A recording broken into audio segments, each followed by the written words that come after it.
Hey everyone, welcome back to the channel. In this episode, I want to ask you a question. Are you bullish or are you bearish on Alibaba, ticker symbol BABA? Alibaba is set to report its earnings on February 24th, and it is going to be one of the most watched events considering Alibaba has lost more than 54% in its stock price in the last 1 year.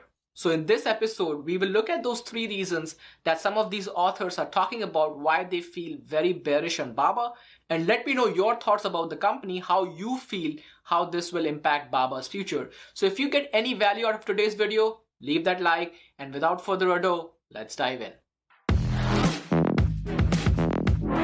As the stock prices plummeted for Baba, I started looking into this stock for a potential investment opportunity. And as I start doing more research, look at the bullish reasons, look at the bearish reasons, some of these interesting bearish reasons that came out, and share with you all and get some comments and feedback to see what are your thoughts about these bearish reasons.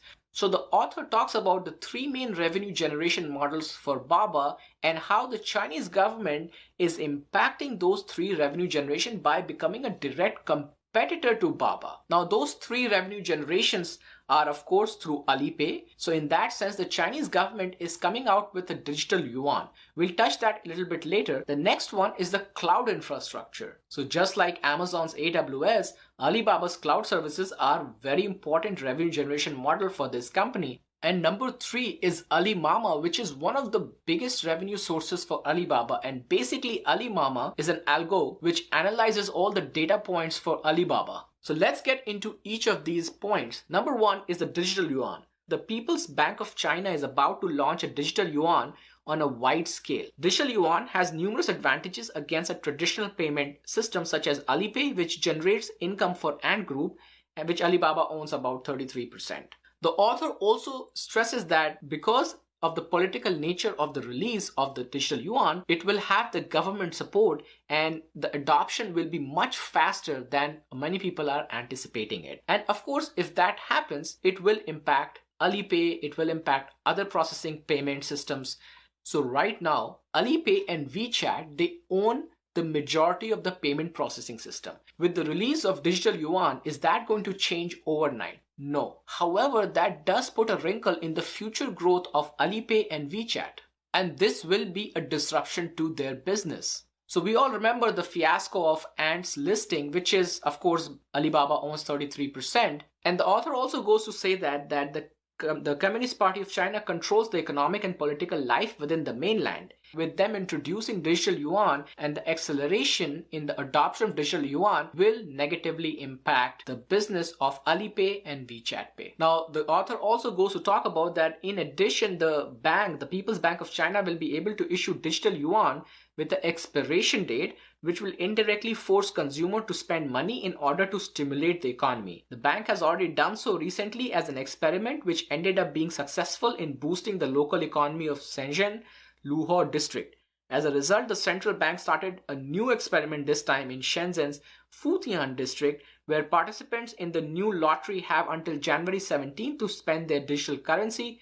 Considering that there is possibility of a slowdown of Chinese economy in the following years, stimulating growth via expiring digital yuan should make it easier to boost the velocity of money and try to revert the decline for Beijing. So these kind of experiments clearly gives you an insight on what the future holds, and this does begs you a question as an investor: if Alipay and WeChat Pay will not be the dominant player moving forward, how does that impact our investment in Baba?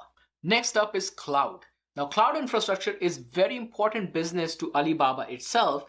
Alibaba's latest Q2 earnings report, it showed that while the revenue of its core customer management business increased by only 3% year over year to 11.13 billion, the revenue of its cloud computing business increased 33% to 3.1 billion and accounted for 10% of its overall revenue. If you notice, there's a similar trend with AWS Amazon growth and Microsoft Azure. So with the cloud growth is set to happen, and these companies are gaining because of the cloud migration from the on-prem infrastructure. Now, the growth of the cloud computing business is attributed mainly to increased demand for cloud services within the mainland, and the China digitizes its economy. It's safe to say that demand will remain high in the following years. So This is clear that the cloud business will continue to become a bigger and bigger share within the Alibaba's revenue model. However, there is another wrinkle that is coming up. So as Alibaba grows, China itself slowly becomes a major player in the cloud computing field as well. Just last August, the government ordered all state firms to migrate their data from private cloud companies to state-backed services by the end of September 2022, which is this year, and the same time prohibited them from signing new cloud contracts with third parties such as Alibaba. In the last September report started to surface that the country's state-run China Electronics Corp is entering the cloud business as well. In addition to the state support, the biggest advantage of China Electronic Corp is that it has everything going for its compete with China's tech behemoths. The company uses chips of its subsidiary Tianjin Phytilium Information Technology to power its data centers and operate them through Kylian OS, which has been developed by the National University of Defense Technology.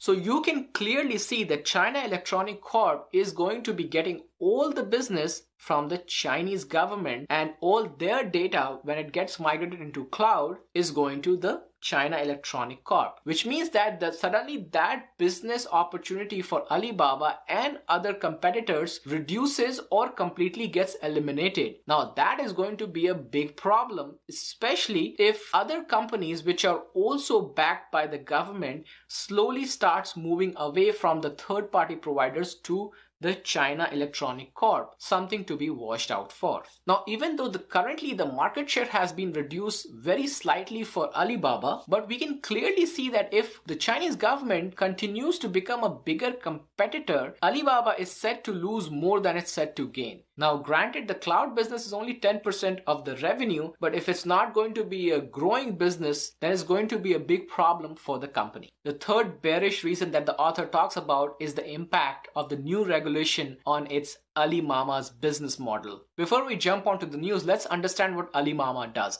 So Alimama operates a cluster of servers that it is capable of analyzing terabytes of data points for the modeling of tens of billions of online advertising impressions. With rich consumer data generated from China's retail marketplace, Alibaba utilizes their proprietary algorithms to evaluate the quality of advertising inventory from thousands of publishers and make predictions of click-through rates and conversion rates of online marketing messages. This capability enables sellers to improve consumer targeting efficiency and enhance the return of investments for online marketers. Does it sound familiar to you? Facebook, Google, they all do this. And what happened to Facebook's revenue when Apple came out with their privacy policy? You get the picture.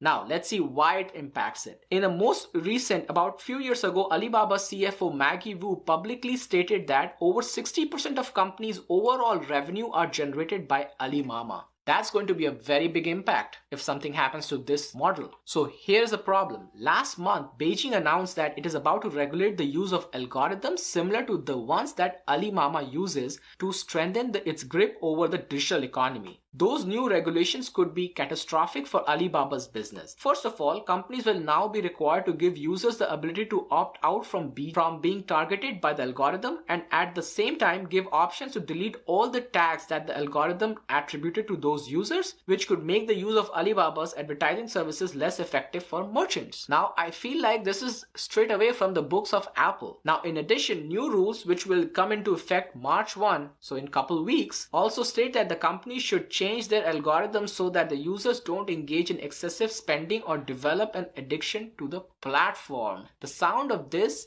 is not looking very good for Alibaba or similar companies. Given the fact that China's Cybersecurity Administration has the ability to oversee the implementation of new data laws that were implemented last year, it's safe to assume that with the passage of new rules, it will be the option to inspect the algorithms that Alibaba and its new peers use as well. So there you go. Those were the three reasons how the Chinese government is becoming a direct competitor to Alibaba and its peers, and it definitely has an impact on Alibaba's growth. I do understand that there are bulls who favor Alibaba and its investing, including the financial legends like Warren Buffett and Charlie Munger, but it is also safe to assume that these regulations are going to have an impact on Alibaba's business. So as an investor, what do you think?